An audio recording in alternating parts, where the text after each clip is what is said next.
तो नित्यानंद प्रभु के बारे में आज हम डिस्कस करेंगे, क्योंकि कल ही नित्यानंद त्रयोदशी थी। तो कल वो दिन था जिस दिन नित्यानंद प्रभु प्रकट हुए।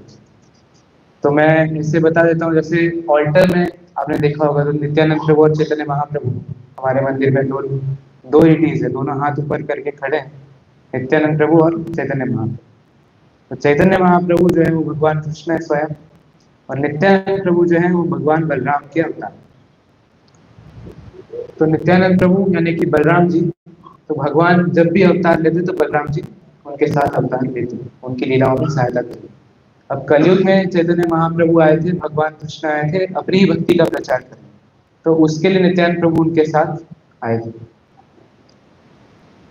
तो नित्यानंद प्रभु वैसे चैतन्य चरितामृत में और चैतन्य भागवत में बहुत वर्णन है। चैतन्य महाप्रभु के जीवन के बारे में बहुत सारे ग्रंथ हैं। प्रबोधानंद सरस्वती ने लिखा है, कवि कर्णपुर ने लिखा है, और मुरारी गुप्ता ने लिखा है, माधव दास कवि हुए हैं, बहुत सारे भक्तों ने लिखा है। कम से कम 30-35 ग्रंथ ऐसे हैं जिसमें पूरे चैतन्य महाप्रभु के जीवन को बताया गया। 30-35 बहुत सारे अलग अलग आचार्यों ने लिखे हैं। लेकिन सबसे मुख्य और सबसे प्रामाणिक 3 ग्रंथ हैं, इनके नाम हमें पता होने चाहिए। एक तो चैतन्य चरितामृत, जो कि कृष्णदास कविराज गोस्वामी ने लिखी है। दूसरा चैतन्य भागवत, जो कि वृंदावन दास ठाकुर ने लिखी है। और तीसरा चैतन्य मंगल, जो लोचन दास ठाकुर ने लिखी है। तो ये 3 बहुत ही मुख्य ग्रंथ हैं, और हमारे संप्रदाय में तीनों को पढ़ा जाता है। और भक्ति सिद्धांत महाराज प्रभुपाद के गुरु जो थे, तो उन्होंने चैतन्य भागवत को ट्रांसलेट किया था, अनुवाद किया था, और उसको तात्पर्य दिया था। और चैतन्य भागवत को वो सबको पढ़ने के लिए कहते थे। और हमारे गुरु उनके उनके शिष्य तो श्रील प्रभुपाद, उन्होंने चैतन्य चरितामृत का अनुवाद किया और उसको तात्पर्य दिया ताकि सब पढ़े। तो ये 2 ग्रंथ बहुत मुख्य है। और चैतन्य भागवत जो ग्रंथ है, उसमें महाप्रभु के नवद्वीप की लीलाएं, संन्यास लेने से पहले जब वो नवद्वीप में रहते थे, तो वो सारी लीलाओं का चर्चा मुख्य रूप से है, और संन्यास लेने की बाद की लीलाओं का चर्चा कम है। और जो कृष्णदास कविराज ने चैतन्य चरितामृत लिखी है, तो उसमें संन्यास के बाद की लीलाएं उनको ज्यादा विस्तार से बताई, क्योंकि संन्यास के पहले की लीला इसमें पहले से बता दी। तो चैतन्य भागवत, चैतन्य चरितामृत और चैतन्य मंगल, तो तीनों के जो राइटर हैं, जो तीनों के जो लेख जिन्होंने लिखा है, तो तीनों ही नित्यानंद प्रभु के शिष्य हैं। कृष्णदास कविराज गोस्वामी वो भी नित्यानंद प्रभु के शिष्य थे, वृंदावन दास ठाकुर भी नित्यानंद प्रभु के शिष्य थे, और लोचन दास भी नित्यानंद प्रभु के शिष्य थे। और आगे चैतन्य महाप्रभु के जितने भक्त हैं और नित्यानंद प्रभु के जितने भक्त हैं, तो पूरे संप्रदाय में सबसे ज्यादा महत्व है कि गौर नेता है, जो नित्यानंद प्रभु को मान रहा है और चैतन्य महाप्रभु की मान रहा है, दोनों को मानना होगा। अगर आप केवल चैतन्य महाप्रभु को मानते हो, नित्यानंद प्रभु को नहीं मानते, तो वो एक्सेप्टेड नहीं है। तो दोनों की साथ में पूजा होती है, गौर नेता है। तो चैतन्य चरितामृत में हम पढ़ते हैं, तो उसमें आदि लीला में सबसे जो पहले अध्याय है, तो उसमें नित्यानंद प्रभु के ऊपर ही एक अध्याय है, पूरा अध्याय नित्यानंद प्रभु के विषय में। तो उसमें बताया हुआ है नित्यानंद प्रभु के बारे में, पूरा अध्याय विस्तार से, बहुत सुंदर है। तो उसमें सबसे पहले 5 श्लोक दिए हुए, कृष्णदास कविराज महाराज ने 5 श्लोक लिखे हैं, तो उसमें वर्णन किया नित्यानंद प्रभु के तत्व का। तो कृष्णदास कविराज गोस्वामी कहते हैं कि नित्यानंद प्रभु बलराम जी हैं और कृष्ण चैतन्य महाप्रभु हैं। तो दोनों में, कृष्ण बलराम में केवल रंग का अंतर है कि कृष्ण भगवान श्याम वर्ण के हैं और बलराम जी गोल्डन है, श्वेत है, गोरे हैं। तो कृष्ण और बलराम में केवल वर्ण का अंतर। और जब भी कृष्ण अवतार लेते तो बलराम जी उनकी सहायता करने आते हैं, ये तो पता ही। तो उसमें उन्होंने श्लोकों में बताया है कि बलराम जी अनंत तरीके से भगवान की सेवा करते हैं। जो आपने अनंत शेष का नाम सुना है, शेषनाग, तो वो भी बलराम जी। और बलराम जी को अनंत इसीलिए कहा जाता है क्योंकि वो अनंत तरीके से भगवान की सेवा करते हैं।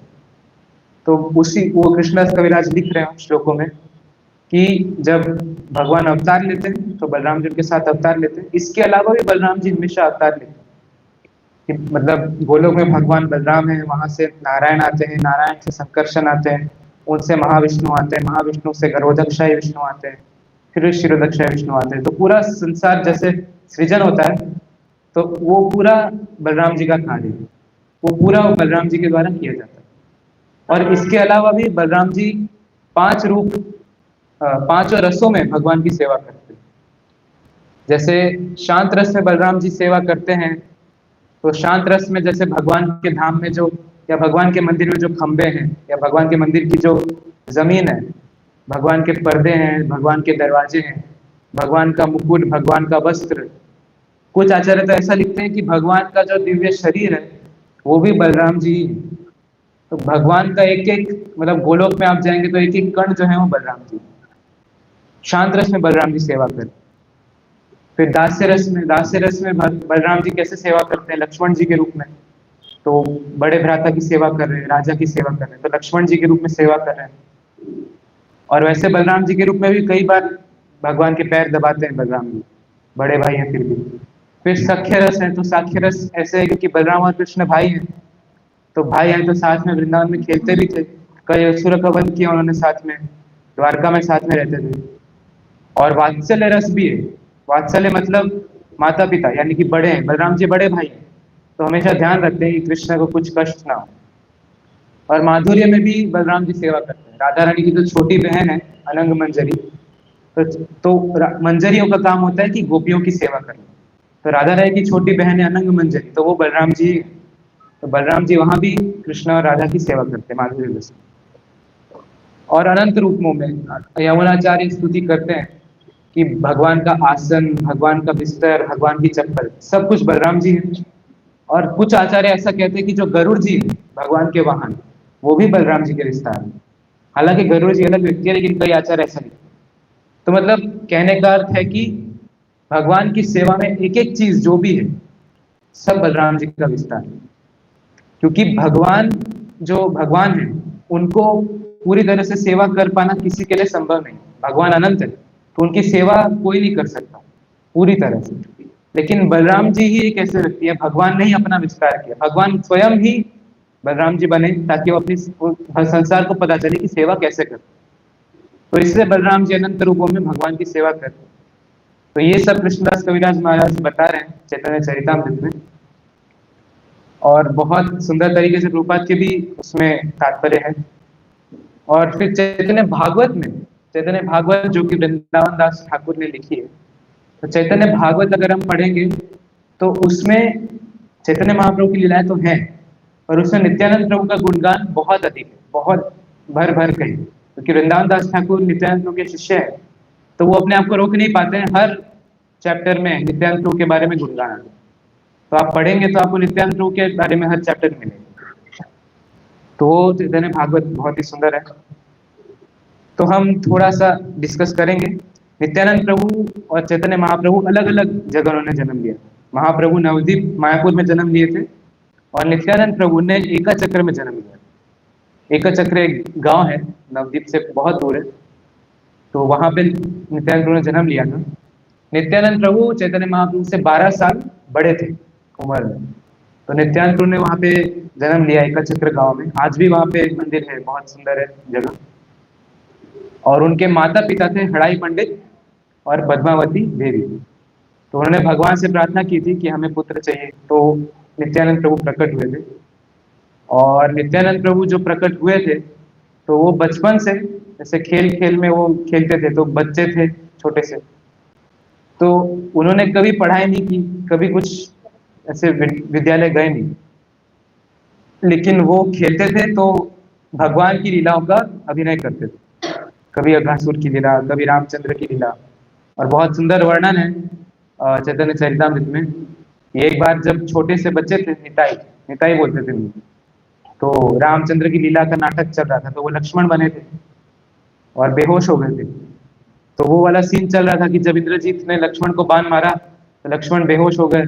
फिर हनुमान जी संजीवनी लाए थे, तो लक्ष्मण जी बेहोश हो गए, ड्रामा चल रहा था।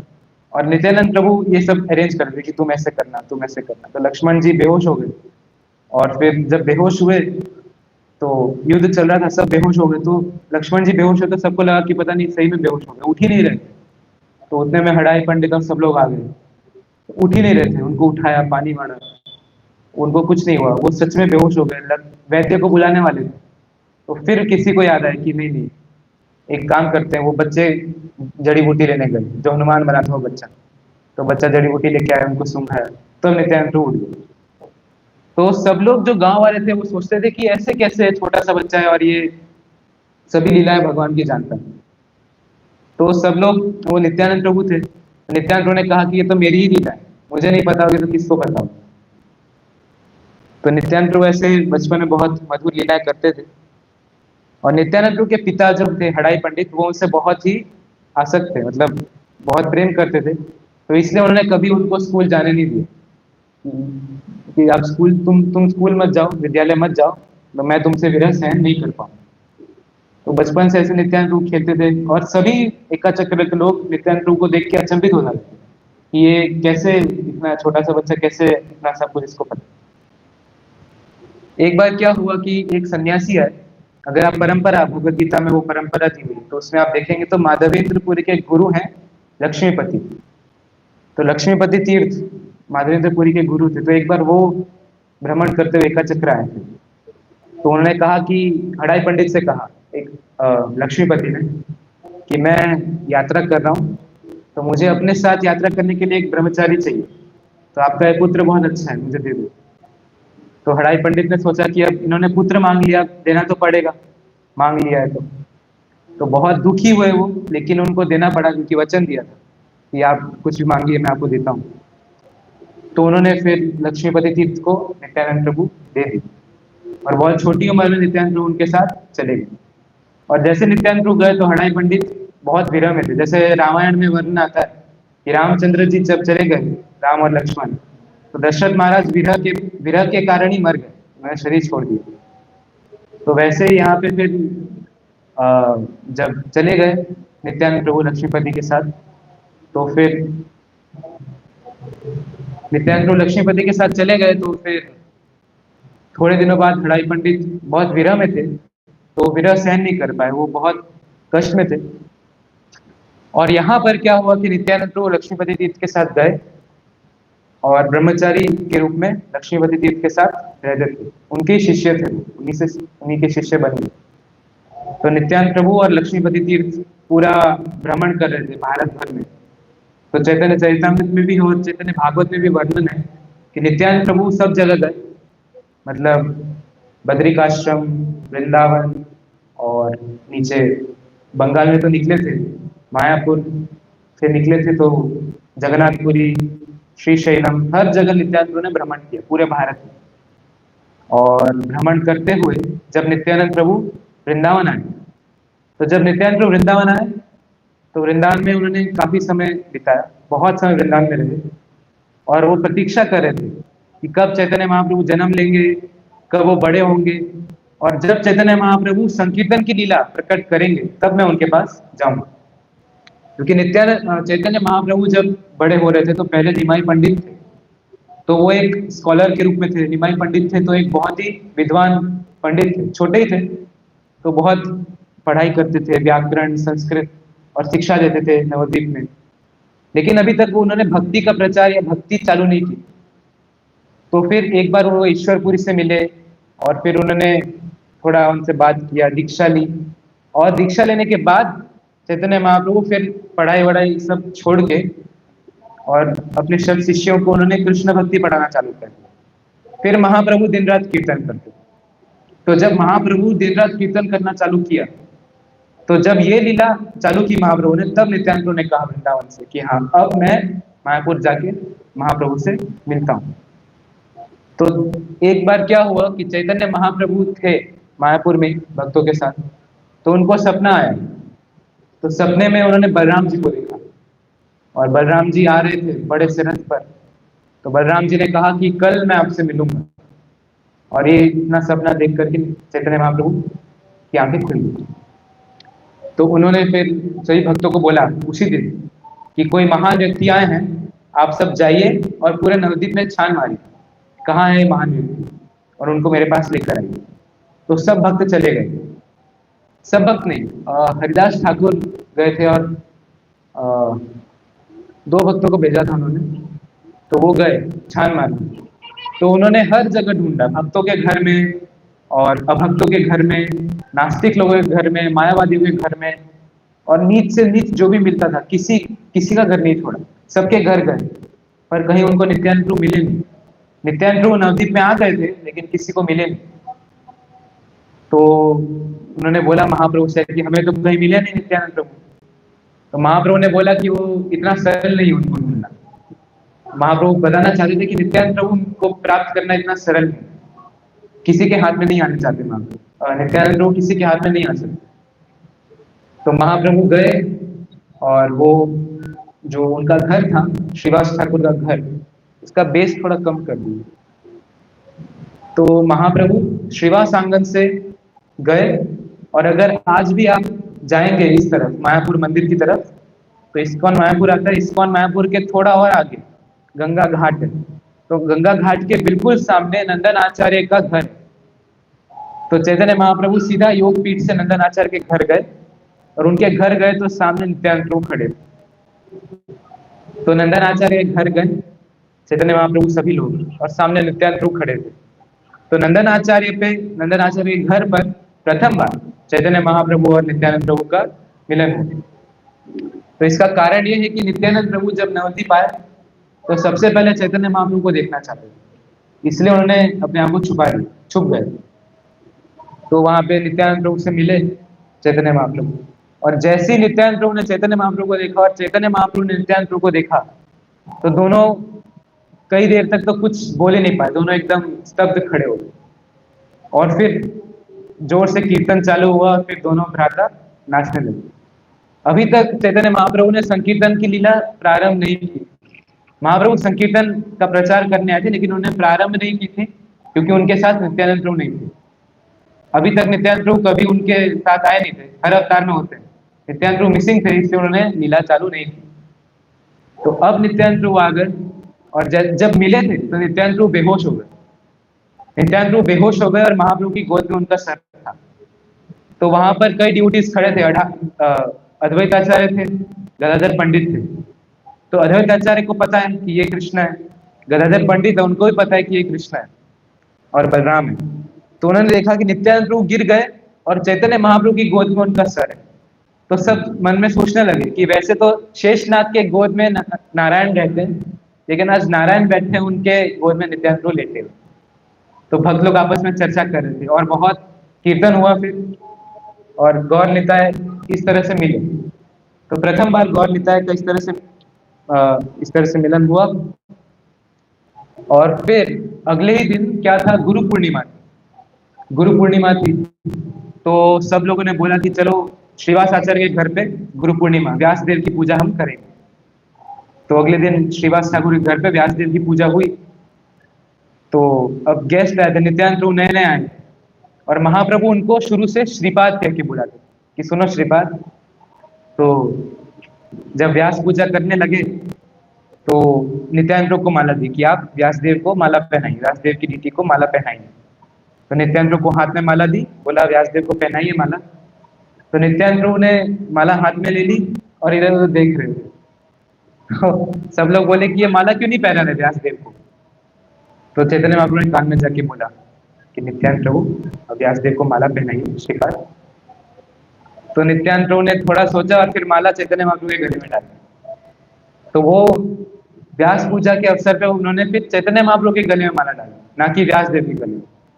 तो वो सबको ये दिखाना चाह रहे, सबको बताना चाह रहे कि, और वो जानते ही हैं, और वो चैतन्य महाप्रभु का विशेष सम्मान करना चाहते हैं कि व्यासदेव, असली व्यासदेव तो चैतन्य महाप्रभु ही है, चैतन्य महाप्रभु से ही व्यासदेव आ रहे हैं। तो उन्होंने व्यासदेव को ही माला पहनाई, मतलब चैतन्य महाप्रभु के व्यासदेव समझते हुए माला पहनाई। और इस तरह से नवद्वीप में कई सारी लीलाएं हुई, मतलब कीर्तन होता था और प्रचार करते थे। सबसे मुख्य वो लीला है कि जब चैतन्य महाप्रभु ने प्रथम बार प्रचार आरंभ किया। अभी तक क्या होता था कि केवल चैतन्य महाप्रभु, नित्यानंद प्रभु और कुछ भक्त लोग श्रीवास आंगन के घर पे, श्रीवास ठाकुर के घर में कीर्तन करते थे। तो वो लोग मिलते थे, कृष्ण कथा करते थे, कीर्तन करते थे, प्रचार नहीं करते थे। प्रचार अभी तक चालू नहीं हुआ था क्योंकि नित्यानंद प्रभु नहीं थे। तो नित्यानंद प्रभु अब आ गए थे, तो महाप्रभु ने सबसे पहली बार आदेश दिया नित्यानंद प्रभु को और साथ में हरिदास ठाकुर को। तो प्रथम बार आदेश दिया कि सुनो सुनो नित्यानंद, सुनो हरिदास, सर्वत्र हमारा आज्ञा है, करह प्रकाश। तो बोला कि सुनो नित्यानंद और हरिदास ठाकुर, आप मेरी आज्ञा है, आप सब जगह इस आज्ञा को फैलाओ। क्या आज्ञा है? कि प्रति घरे घरे गिया करो ये भिखा, बोलो कृष्ण भजो कृष्ण करो कृष्ण शिक्षा। चैतन्य भागवत में आ रहा है। तो उन्हें बोला कि आप हर घर घर जाके ये भिक्षा मांगिए कि आप कृष्ण का नाम लीजिए, आप कृष्ण की पूजा कीजिए और कृष्ण की शिक्षाओं का पालन कीजिए। तो आप हर घर में जाके ये बोलिए, और जो आपकी बात मान ले तो ठीक है, अगर कोई आपकी बात मानने से मना कर दे तो मुझे दिन के अंत में आप आइएगा, बताइएगा, और मैं अपने सुदर्शन चक्र से उसको मार डालूंगा। तो नित्यानंद प्रभु और हरिदास ठाकुर इस तरह से पहली बार प्रचार के लिए निकले थे। कोई प्रचार अभी तक नहीं हुआ, तो नित्यानंद प्रभु ने प्रचार चालू किया। तो इससे हमें यह देखने सीखने को मिलता है कि नित्यानंद प्रभु वास्तविक प्रचारक। अभी तक चाहते तो चैतन्य महाप्रभु प्रचार कर सकते थे, लेकिन उन्होंने नित्यानंद प्रभु की वेट की। नित्यानंद प्रभु प्रचारक थे, नित्यानंद प्रभु आदि गुरु थे। ऐसे मैंने आपको बताया था कि नित्यानंद प्रभु अनंत तरीके से भगवान की सेवा करते हैं, इसलिए उनका नाम अनंत है, और इसीलिए वो आदि गुरु भी है। अगर कोई भी व्यक्ति, जैसे हर व्यक्ति का अलग अलग तरीका होता है सेवा करने का। किसी को कुकिंग करके भगवान की सेवा करना अच्छा लगता है, किसी को कीर्तन करके भगवान की सेवा करना अच्छा लगता है, किसी को प्रचार करके सेवा करना अच्छा लगता है। तो बलराम जी सबके गुरु हैं, आदि गुरु इसीलिए हैं क्योंकि वो हर तरह से सेवा करते हैं। ऐसी एक भी सेवा नहीं है जो बलराम जी नहीं करते। हर तरह से बलराम जी सेवा करके दिखा रहे हैं कि किस प्रकार से सेवा करनी चाहिए। तो इसीलिए सभी लोगों के आदि गुरु भगवान बलराम, और गुरु ही वास्तविक प्रचार कर सकता है। गुरु को ही अधिकार है प्रचार करने का। इसलिए चैतन्य महाप्रभु चाहते तो प्रचार कर सकते थे, अद्वैत आचार्य चाहते तो प्रचार कर सकते थे, लेकिन किसी ने प्रचार नहीं किया, ताकि नित्यानंद प्रभु आएंगे तो वो करेंगे, उनका काम है प्रचार करना। तो इसलिए प्रचार कोई भी करते हैं हम, बुक डिस्ट्रीब्यूशन या कुछ भी प्रीचिंग एक्टिविटीज करते, तो वो सब नित्यानंद प्रभु ही करते। और वैसी सेम चीज है कि गुरु, कोई भी अगर गुरु है, कोई भी शिक्षा दे रहा है, तो वो नित्यानंद प्रभु का प्रतिनिधि। तो नित्यानंद प्रभु गए और उनको फिर नित्यानंद प्रभु कैसे है कि नित्यानंद प्रभु का एक नाम है अवधूत। अवधूत है। तो नित्यानंद प्रभु कृष्ण के विचारों में इतना खोए रहते हैं कि वो कभी किसी भाव में होते हैं, कभी किसी भाव में। तो नित्यानंद प्रभु अगले क्षण क्या करेंगे कोई कुछ नहीं कह सकता। तो हरिदास ठाकुर और नित्यानंद प्रभु गए तो प्रचार कर रहे थे, तो साइड में दो लोग थे, शराब पी रहे थे और एकदम नशे में थे। कभी एक दूसरे को मार रहे हैं तो कभी एक दूसरे को गला लगा, और वो एक दूसरे को खूब अपशब्द बोल रहे हैं, दूसरे क्षण एक दूसरे को खाना खिला रहे। दोनों एकदम जगाई मधाई, दोनों जो पापी लोग थे। ऐसा कोई पाप नहीं था जो जगाई मधाई ने ना किया। पूरा नवद्वीप इनसे डरता था। तो हरिदास ठाकुर नित्यानंद प्रभु जा रहे थे, तो लोगों ने मना किया कि उनके पास मत जाइए, आपको मारेंगे।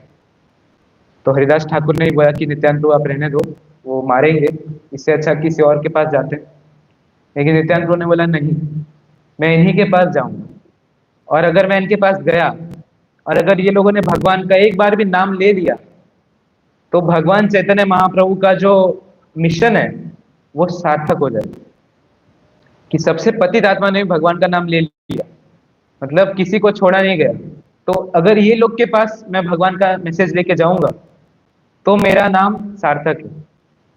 तो नित्यानंद प्रभु गए उनके पास, और वो दोनों नशे में थे, उन्होंने नित्यानंद प्रभु को मारा, टूटे हुए घड़ों से मारा, और नित्यानंद प्रभु को खून निकलने लगा। और जब ऐसा हुआ तो चैतन्य महाप्रभु तुरंत वहां प्रकट हुए सुदर्शन चक्र लेकर। तो तब नित्यानंद प्रभु ने बोला कि आप इनको मत मारिए, क्योंकि कलयुग में आप प्रचार करने आए, आप अगर सुदर्शन लेके मारने लगेंगे तो सभी को मारना पड़ेगा, कि सब ऐसे ही। तो नित्यानंद प्रभु के कहने पर चैतन्य महाप्रभु उनको क्षमा किया, और बाद में मधाई और जगाई ने क्षमा मांगी, तो नित्यानंद प्रभु की कृपा से वो दोनों भी शुद्ध भक्त बन गए। तो बाद में मधाई ने गंगा घाट बनवाया वहां पे, और आज भी मायापुर में एक जगह है तो मधाई घाट बोलते हैं उसको। तो वहां मधाई ने गंगा का घाट बनाया नित्यानंद प्रभु के कहने पर। और बहुत सारी लीलाएं हैं।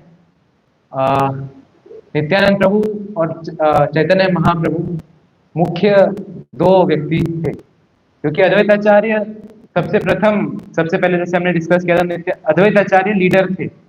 उसके बाद चैतन्य महाप्रभु है, और चैतन्य महाप्रभु को अपने साथ वाले एक व्यक्ति की आवश्यकता थी, तो वो नित्यानंद प्रभु थे। तो जब नित्यानंद प्रभु आ गए, तो चैतन्य महाप्रभु और नित्यानंद प्रभु दो व्यक्ति थे, तो फिर प्रचार कार्य बहुत ही सशक्त रूप से चलने लगा।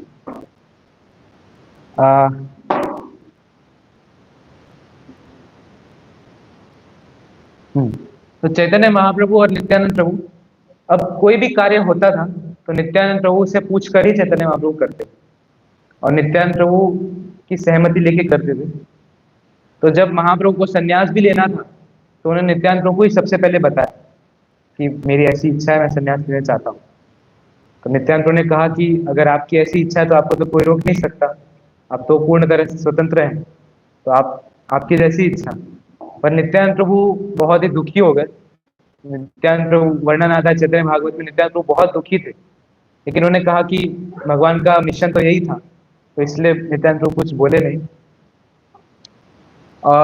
चैतन्य चरितामृत में जो संन्यास के पहले की लीला है वो थोड़ी संक्षिप्त में है।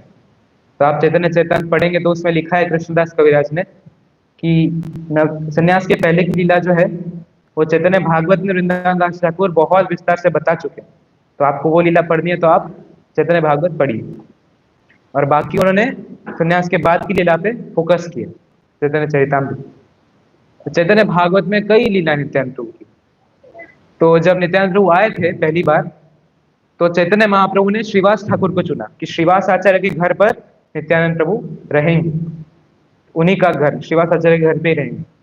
तो श्रीवास आंगन, जो आप हम मायापुर में जाते हैं, तो श्रीवास आंगन में ही नित्यानंद प्रभु रहते थे, श्रीवास आचार्य और उनकी पत्नी मालिनी देवी के साथ। और श्रीवास आचार्य नित्यानंद प्रभु को समझ सकते हैं, इसीलिए उनको नित्यानंद प्रभु के घर उनको अवसर दिया, क्योंकि नित्यानंद प्रभु अवधूत थे, तो ऐसी ऐसी क्रिया करते थे जो किसी को समझ में नहीं आती। नित्यानंद प्रभु बाढ़ आई हुई है गंगा में, तो गंगा में कूद जाएंगे, मगरमच्छ को गले लगा लेंगे, मगरमच्छ के ऊपर बैठ जाएंगे, कुछ भी करते रहते नित्यानंद प्रभु, कोई समझ नहीं सकता। नित्यानंद प्रभु का नाम ही है अवधूत। अवधूत मतलब जिसको इस संसार से कोई लेना देना नहीं। तो वो भगवान कृष्ण के विचार में थे, इसलिए उनको इस संसार से कोई लेना देना नहीं था। एक बार क्या हुआ कि श्रीवास आचार्य की पत्नी मालिनी देवी, तो उनका एक घी का कटोरा था, तो कौवा वो अपनी चोंच से ऐसे उठा के ले गए। तो मालिनी देवी थोड़ी दुखी हो गई क्योंकि वो घी ले गया, भगवान की पूजा के लिए था वो। तो नित्यानंद प्रभु ने पूछा मालिनी देवी से, आप दुखी क्यों है? उन्होंने कहा कि कौवा ले गया, तो कुछ नहीं कर सकते। तो नित्यानंद प्रभु ने कहा कि कौन ले गया कौवा? नित्यानंद प्रभु ने जाके बुलाया कि अरे कौवे वापस आओ। तो वो कौवा वापस आया और वो रख के चला गया। तो उन्होंने बोला कि कोई कौवा यहाँ से कुछ नहीं ले जाएगा। तो वहां पे चैतन्य भागवत में कृष्णदास वृंदावन दास ठाकुर लिखते हैं कि जो सारे संसार के स्वामी हैं, उनके लिए कोई मुश्किल बात नहीं है ये कौवे से बुलाना, और ये सब ये उनके लिए बहुत आम बात है। लेकिन नित्यानंद प्रभु ने माता पिता, उनको श्रीवास आचार्य को और मालिनी देवी को माता पिता के समान मानते, तो उनके प्रसन्नता की उन्होंने लीलाएं की। और नित्यानंद प्रभु कभी भी कुछ भी करते थे, और चैतन्य भागवत आप पढ़ेंगे तो आपको ऐसी लीलाएं बहुत सारी मिलेंगी। तो एक बार क्या हुआ कि नित्यानंद प्रभु चैतन्य महाप्रभु के घर पे आए, और चैतन्य महाप्रभु, विष्णु प्रिया जी और शची देवी वहां बैठे थे। तो नित्यानंद प्रभु वहां आ गए, और नित्यानंद प्रभु 32 साल के थे। तो नित्यानंद प्रभु अवधूत थे, उन्होंने कोई कपड़े नहीं पहने थे, ऐसे ही आ गए। तो चैतन्य महाप्रभु उनको साइड में किया। चैतन्य महाप्रभु ने पूछा कि आप यहाँ क्यों आए हो? तो बोलते कि मुझे खाना है। फिर आप कपड़े क्यों नहीं पहने? तो बोलते कि शची माता तो यहाँ नहीं है। मतलब चैतन्य महाप्रभु कुछ और बोल रहे हैं और नित्यानंद प्रभु जवाब कुछ और दे रहे हैं। नित्यानंद प्रभु हमेशा एक छोटे से बच्चे के भाव में रहते, क्योंकि वृंदावन लीला में बलराम जी छोटे से बच्चे थे, तो उसी भाव में नित्यानंद प्रभु हमेशा रहते। और फिर बाद में जब संन्यास ले लिया महाप्रभु ने, तो संन्यास लेने के बाद नित्यानंद प्रभु और सब लोग उनके पास आए थे तो संन्यास लेने के बाद चैतन्य महाप्रभु ने नित्यानंद प्रभु को आदेश दिया कि आप गौड़ देश में यानी कि बंगाल में ही रहिए और वहां पे आप प्रचार कीजिए। तो मैं संन्यास ले चुका हूँ, मैं जगन्नाथपुरी में रहूंगा, आप मायापुर में नवद्वीप में रहकर गौड़ देश में रहकर वहां प्रचार कीजिए। तो नित्यानंद प्रभु को उनका आदेश था प्रचार करने का। तो नित्यानंद प्रभु वहां नवद्वीप में थे और नित्यानंद प्रभु का विशेषता ये है कि उनके बारे में श्लोक आता है कि प्रेमे मत्त नित्यानंद कृपा अवतार उत्तम अधम किछु न करे विचार। नित्यानंद प्रभु प्रेम में मत रहते हैं, पागल रहते हैं, तो वो उत्तम या अधम किसी का भी विचार नहीं करते। अधम से अधम व्यक्ति को भी और उत्तम से उत्तम व्यक्ति को, सबको कृष्ण प्रेम का प्रचार किया था उन्होंने। तो उन्होंने चैतन्य महाप्रभु ने कहा था कि आप सभी को प्रचार कीजिए। तो नित्यानंद प्रभु ने प्रचार किया और वो प्रचार किस तरह से करते थे कि सबसे नीच व्यक्ति जगाई मधाई को भी उन्होंने कृष्ण प्रेम दे दिया और आगे जाकर के उन्होंने हर तरह प्रचार किया। जो बड़े बड़े अमीर से अमीर लोग, एक उनके डिसाइपल हुए थे, नित्यानंद प्रभु के शिष्य थे उद्धरण दत्त ठाकुर। ये नाम थोड़ा आवश्यक है, उद्धरण दत्त ठाकुर। उनको नित्यानंद प्रभु ने भक्त बनाया और उनको दीक्षा दी और नित्यानंद प्रभु के शिष्य थे उद्धरण दत्त ठाकुर, और वो बहुत ही महान जमींदार थे और उनके जो मित्र थे वो कई सारे जमींदारों को उन्होंने भक्त बनाया। तो नित्यानंद प्रभु ने बाद में, वैसे तो नित्यानंद प्रभु ब्रह्मचारी थे, अवधूत थे, तो कभी ना कपड़े पहनना, न कभी कुछ खाना, कभी कभी 3 दिन तक बेहोश रहते थे।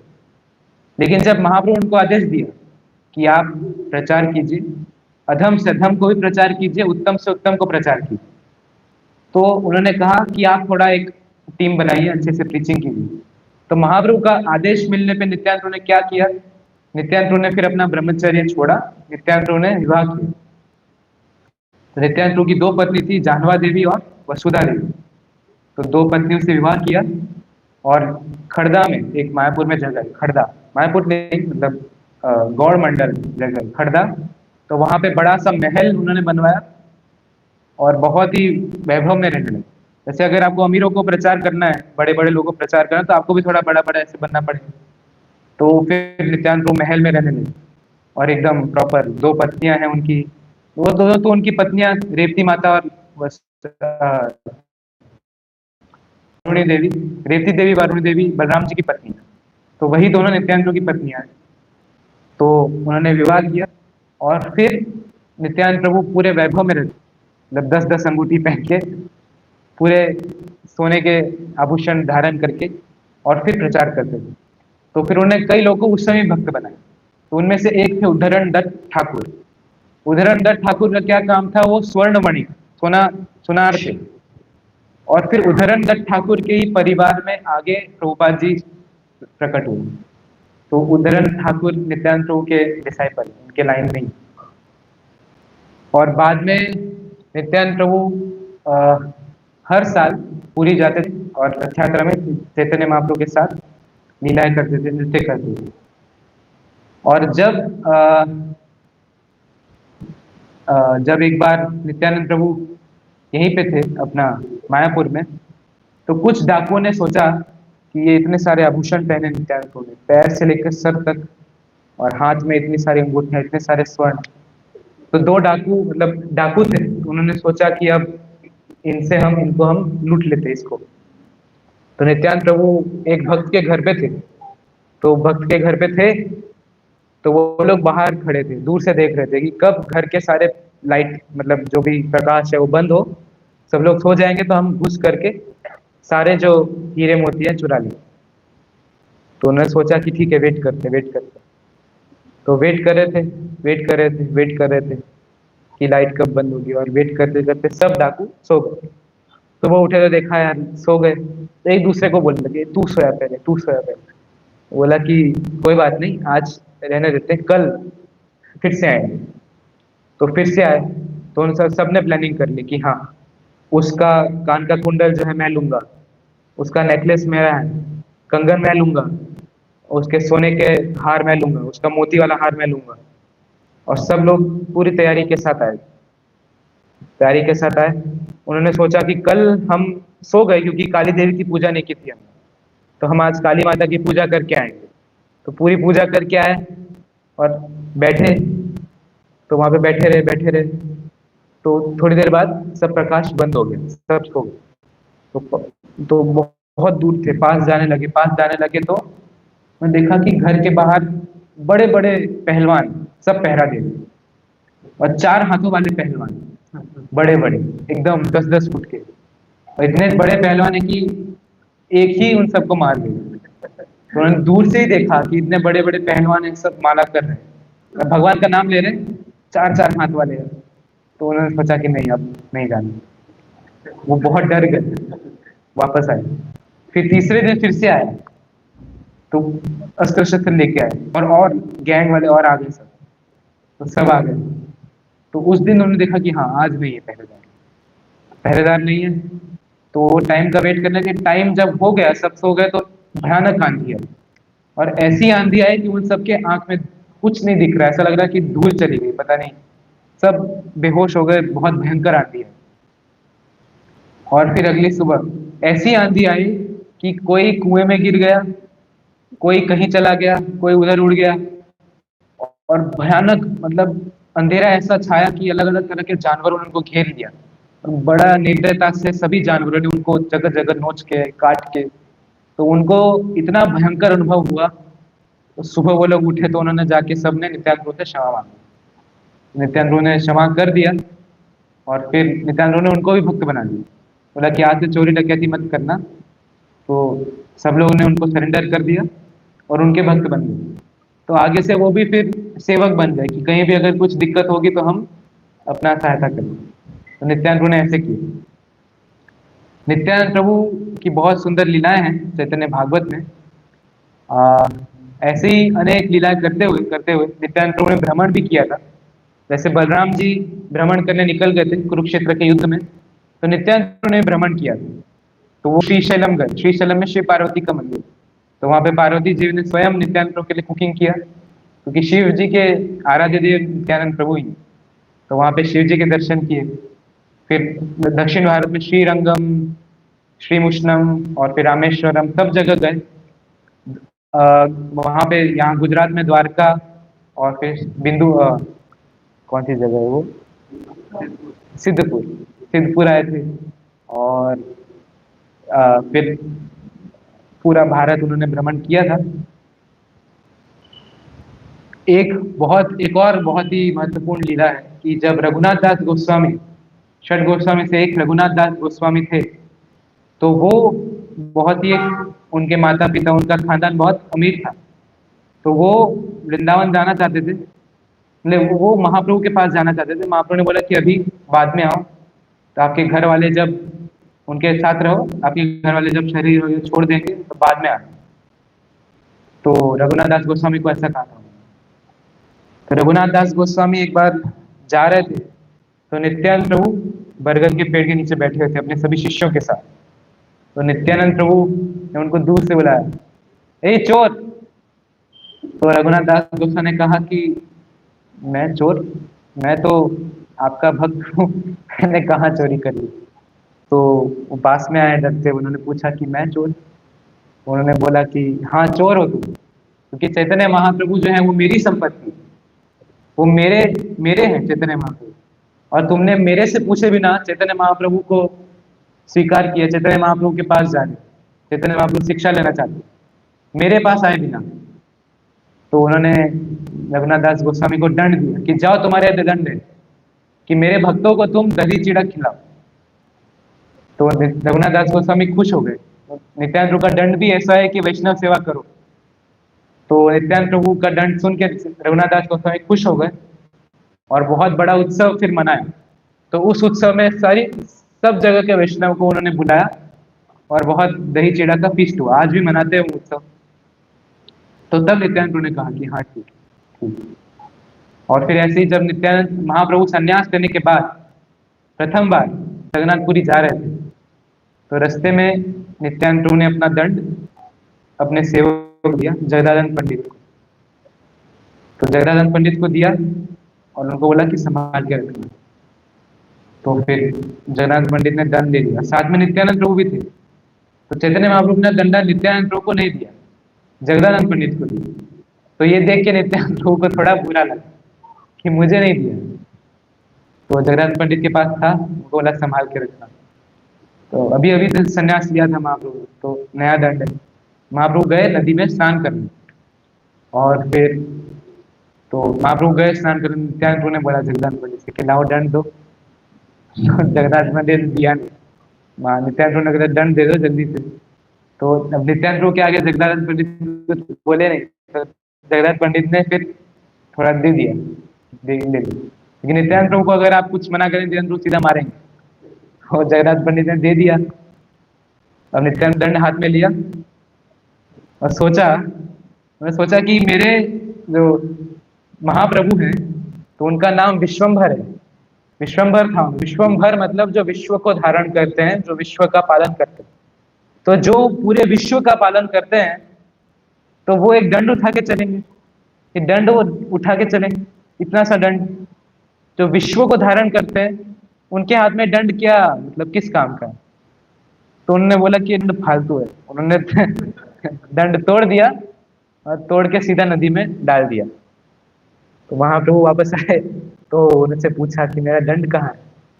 उन्होंने बोला कि उनके पास वो बोले कि मेरे पास नहीं है। तो वो बोले कि नहीं नहीं आपके पास है। लेकिन अच्छा दंड, हाँ हाँ, वो तो आप रास्ते में चल रहे थे तो आपने ही तोड़ दिया ना, आपके ऊपर, आप उसके ऊपर चढ़ गए, टूट गया। तो महाप्रभु बहुत क्रोधित हो गए कि तुमने दंड तोड़ दिया मेरे। और फिर महाप्रभु को बहाना मिल गया। महाप्रभु ने बोला कि अब मैं अकेले जाऊंगा। तो महाप्रभु अकेले जगन्नाथ मंदिर चले गए सबसे पहले। तो ऐसे एक लीला है। फिर एक और बार क्या हुआ कि जब महाप्रभु नित्यानंद प्रभु सब लोग जगन्नाथपुरी में थे, तो नित्यानंद प्रभु एक बार दौड़ करके, जगन्नाथ मंदिर आप लोग गए, बहुत लोग गए होंगे, तो नित्यानंद प्रभु दौड़ करके सीधा जगन्नाथ मंदिर में गए और जो सिंहासन है जगन्नाथ जी का, सिंहासन पे चढ़ गए और चढ़ के सीधा बलराम जी के विग्रह को आलिंगन किया नित्यानंद प्रभु ने। तो बलराम जी के विग्रह को, बलदेव जी के विग्रह को गला लगा लिया और बहुत देर तक वहीं बैठे, फिर उतर के अपना वापस चले गए। तो वो जो गार्ड था वहां पे, तो वो रोकना, जब नित्यानंद प्रभु भाग के जा रहे थे तो वो रोक रहा था, लेकिन रुके नहीं नित्यानंद प्रभु। नित्यानंद प्रभु गए और बलराम जी के डीटी को गला लगा लिया। तो वो गए, देखा अरे ये सीधा मंदिर के अंदर चले गए गर्भगृह में। तो जाके नित्यानंद प्रभु को ऐसे बोला कि हट जाइए हट जाइए। तो ऐसे छुआ ही था कि नित्यानंद प्रभु ने ऐसे धक्का मारा। तो ऐसे किया तो वो जो गार्ड था वो सीधा मंदिर के दूसरे कोने में पूरा गिर गया। तो उसको लगा कि पता नहीं मेरे से गलती हो गई। तो नित्यानंद प्रभु जा रहे थे तो क्षमा मांगा उसने। तो नित्यानंद प्रभु ने बोला कि कोई बात नहीं, गले लगा लिया। तो नित्यानंद प्रभु बहुत दयालु भी हैं, और एक तरफ मतलब नित्यानंद प्रभु के दो काम है, प्रेम प्रचार और पाषाण दलन, दो ही कार्य अवधूत करेण भ्रमण। तो नित्यानंद प्रभु ने भगवान की सेवा के लिए सब चीजें की। नित्यानंद प्रभु जब पहले उनको आदेश नहीं था कि आप अलग से प्रचार करो, तो तब वो ब्रह्मचारी के रूप में थे, अवधूत के रूप में थे, और जाके सबको बोलते थे कि हरिनाम लो। एक सॉन्ग है, भज गौरांग कह गौरांग लहो गौरांग नाम, उसमें कह रहे हैं कि मुझे आप खरीद लो, आप गौरांग का नाम एक बार बोलो और मैं आपका सेवक बन जाऊंगा, मैं दिन भर आपके घर के सारे काम करूंगा। आप एक बार गौरांग का नाम लीजिए और मैं आपका हो जाऊंगा, मैं आपका नौकर। तो चैतन्य नित्यानंद प्रभु सबको कहते हैं कि आप गौरांग का नाम लीजिए। और जब उनको चैतन्य महाप्रभु ने बाद में बोला कि आप प्रचार कीजिए, तो नित्यानंद प्रभु चाहते, तो नित्यानंद प्रभु भगवान है, नित्यानंद प्रभु चाहते तो बोल सकते थे कि मैं प्रचार नहीं करूंगा, मैं आपके साथ जगन्नाथपुरी में रहूंगा। वो भाई है उनके, वो बोल सकते हैं, बड़े हैं, बोल सकते थे कि मैं नदिया में रह के प्रचार नहीं करूंगा, आपके साथ रहूंगा पुरी में। क्योंकि महाप्रभु पुरी में रहे, तो पुरी में रहकर उन्होंने अंत के जो 12 साल थे, तो महाप्रभु जगन्नाथपुरी में कृष्ण कथा डिस्कस करते थे, चर्चा करते थे स्वरूप दामोदर और रामानंद राय के साथ। तो नित्यानंद प्रभु चाहते तो उनके साथ बोलते कि मैं आपके साथ रहूंगा, लेकिन उन्होंने बोला कि ठीक है, आपने मुझे सेवा दी है, तो सेवा के लिए अगर मुझे आपसे दूर भी रहना पड़े तो वो भी मुझे स्वीकार है। तो सेवा जब होती है तो नित्यानंद प्रभु हमें सिखा रहे हैं कि सेवा के लिए हमें कुछ भी स्वीकार करने को तैयार है। फिर सेवा करने के लिए उन्होंने फिर उन्हें कहा कि अब विवाह करना पड़ेगा। वैसे उनको कोई आसक्ति है नहीं संसार से, कोई इच्छा नहीं विवाह करने की, लेकिन फिर भी उन्होंने विवाह किया ताकि फिर एक अच्छा सा वो वातावरण स्थापित हो, तो वो प्रचार करेंगे, लोगों को फिर शिक्षा देंगे, फिर लोग भी उनको सुनेंगे, क्योंकि जो ऐसे अवधूत हैं, पागल जैसे हैं, उनको कोई सुनेगा नहीं। तो फिर उन्होंने जब आवश्यकता पड़ी तो प्रचार करने के लिए सब कुछ किया उन्होंने। और बाद में नित्यानंद प्रभु, आज भी नित्यानंद प्रभु का महल है खड़दा में, अगर हम जाते हैं तो ये नित्यानंद प्रभु के बारे में कुछ संक्षिप्त में था। कई सारी लीलाएं महाप्रभु की और नित्यानंद प्रभु की, और बहुत मधुर लीलाएं चैतन्य भागवत में है, चैतन्य चरितामृत में है। और लोचन दास ठाकुर ने चैतन्य मंगल लिखी है। तो चैतन्य मंगल में बहुत सारी लीलाएं हैं, वो पूरे भजनों के रूप में, पूरी चैतन्य मंगल। तो उसमें कई सारे सॉन्ग्स हैं, जैसे कल यहाँ पे अभिषेक और उत्सव हो रहा था तो कई सारे सॉन्ग्स गाए। तो उसमें एक सॉन्ग है लोचन दास ठाकुर का। तो लोचन दास ठाकुर कह रहे हैं कि हेनो अवतारे जार रति न जन्मिलो, लोचन बोले से ही पापी एलो आर के, कि इस अवतार में, नित्यानंद प्रभु के अवतार में, अगर किसी की रति नहीं हुई, किसी का आकर्षण नहीं प्रकट हुआ, तो वो लोचन दास ठाकुर बोल रहे हैं कि वो पापी, उसने बस जन्म लिया और चला गया, उसका जीवन व्यर्थ हो गया। तो बहुत सारे भजन है नित्यानंद प्रभु के विषय में, निताय पद कमल, अक्रोध परमानंद, बहुत सारे भजन है। तो हम भजन पढ़ सकते हैं, उसका अर्थ पढ़ सकते हैं, बहुत सुंदर है। तो बहुत इस तरह से नित्यानंद प्रभु की लीला है। और नित्यानंद प्रभु गुरु तत्व है। तो अगर चैतन्य महाप्रभु कौन है? राधा और कृष्ण दोनों है।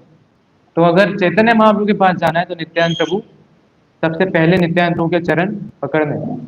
उस भजन में निताय पद कमल में कह रहे हैं नरोत्तम दास ठाकुर कि हेनो निताय बिने भाई राधा कृष्ण पाइते नहीं, कि निताय नित्यानंद प्रभु के बिना राधा कृष्ण की प्राप्ति हो ही नहीं सकती। और नित्यानंद प्रभु, वैसे नित्यानंद प्रभु के बिना नहीं हो सकती, क्योंकि नित्यानंद प्रभु गुरु है, आदि गुरु है। और नित्यानंद प्रभु के लिए हमें इसलिए अप्रोच करना आवश्यक है। गौर निताय का जो ऑल्टर है, जैसे हम ऑल्टर आप देख रहे हैं, तो राधा कृष्ण का ऑल्टर बीच में है, सबसे पहले गौर निताय का ऑल्टर है। तो पहले आपको वहां प्रणाम करना चाहिए, तब फिर राधा कृष्ण के ऑल्टर में, क्योंकि उस ऑल्टर में गुरु हैं, रूपा जी हैं, सिद्धांत महाराज हैं, नित्यानंद प्रभु और चैतन्य महाप्रभु। तो पहले गुरु को, फिर राधा कृष्ण को। तो गुरु के माध्यम से ही हम भगवान तक पहुंच सकते हैं। और नित्यानंद प्रभु आदि गुरु क्यों है? क्योंकि हर रस में सेवा करते हैं, हर प्रकार से सेवा करते हैं।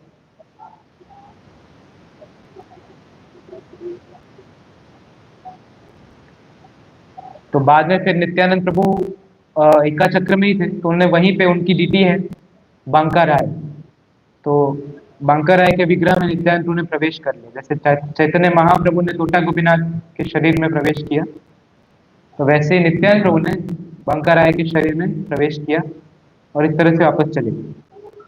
तो नित्यानंद प्रभु हमें कई सारी शिक्षाएं दे रहे हैं।